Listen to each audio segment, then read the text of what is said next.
असलामुअलैकुम जी सारे दोस्तों भरावां नूं मेरी तरफ तो ਜਿਹੜੇ मेरी वीडियो नूं वेंदे ने मेरे किचन नूं लाइक करते हैं पूरे पूरे पंजाब दे विचों पूरे पाकिस्तान दे विचों बल्कि ओवरसीज़ भाई बहुत ज़्यादा सपोर्ट करते हैं मेरे काम नूं पसंद करते हैं तो आर्डर करते हैं। ठीक है तो हुण असीं एक किचन लगाया है असीं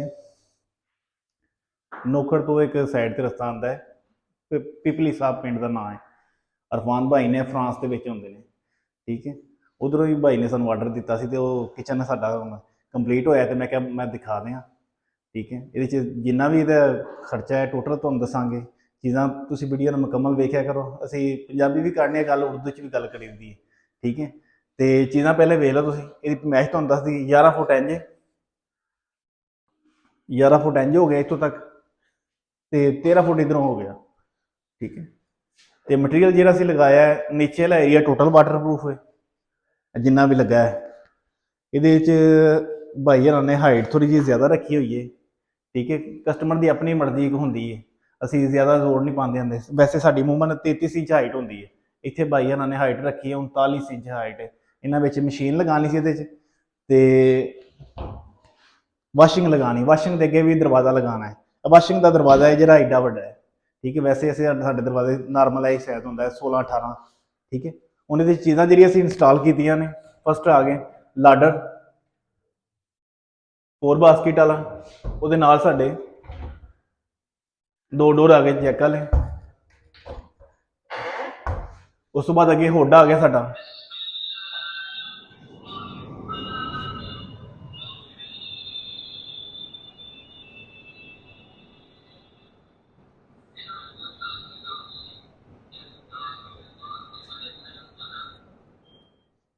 जैसा कि सारे भरा साडे जानते हैं असीं बिस्मिल्लाह वाला होटल लाने पूरे पाकिस्तान के असीं होटल लगा के दे रहे हैं। ठीक है तो खाने में बरकत होंगी है तो लेडीज़ भी खुश होंदियां ने। उस तो अगली तरफ आ जाइए असीं यह साडा दराज है एक आ गया दराज के ना कैटल की ट्रे रखी असीं असैसरियां दे विच आ जांदियां ने यह चीज़ां सॉफ्ट क्लोजिंग रेलिंगां लगियां ने इन्हूं।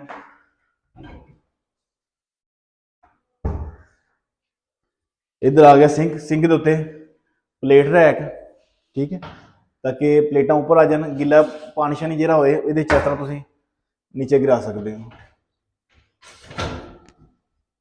फोल्डिंग यदि चेक कर लो दरवाजे सॉफ्ट क्लोजिंग ने सारे।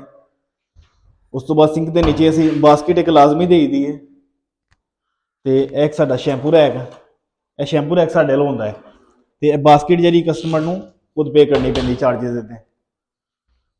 उस तो बाद इधर आ गए कैबन बड़ा ये आटे वाली मट्टियां वगैरह इस तरह की चीज़ां आ जाएगियाँ। तो अगर इस तरफ आ जाइए तो इधर साडा किचन एंड हो जाता है यह जगह छड़ी फ्रिज वास्ते हुण आ जाती है खर्चे की वाली। ठीक है यदा खर्चा किन्ना यदी पैमाइश किन्नी यदी पैमाइश है 129 फुट 2,58,000 रुपये का किचन है 11x13 का 2,58,000 रुपये का असीं किचन दिता है। उस तो बाद ये जी असैसरियां इंकलूड कीतियां ने hood plate rack लाडर glass stand ये ग्लास स्टैंड एक बास्किट यह 4 चीज़ां इंस्टॉल कीतियां ने। उस तो बाद प्रोफाइल लाइट की भी कस्टमर की डिमांड होंगी है प्रोफाइल लाइट दी गई ये टोटल किचन के टॉप के उत्ते तो प्रोफाइल लाइट का भी खर्चा पा के ये टोटल बन जाता है 3,60,000 रुपया जो असीं कस्टमर को लेने वो ही असीं दसने क्योंकि साडा 2,000 रुपये फुट के नाल फिक्स रेट होंदा है ये कोई कमी पेशी नहीं होती। ठीक है जो साडे शहर के ने गुजरात के उन्होंने सिर्फ थोड़ी बहुती है कमी पेशी बाकी आउट ऑफ सिटी वास्ते सारे वास्ते एक ही रेट है 2,000 रुपये फुट के नाल। नीचे वाला एरिया वाटरप्रूफ ये हुण यह भी असीं फोल्डिंग टेबल भी बना के दिता है एक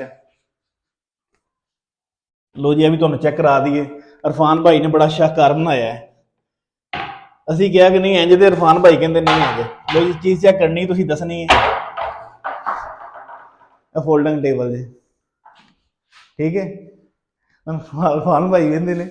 ठीक है जनाब बाकी लव यू सारे दोस्तों वीडियो में लाइक तो शेयर कराया करो। ओके।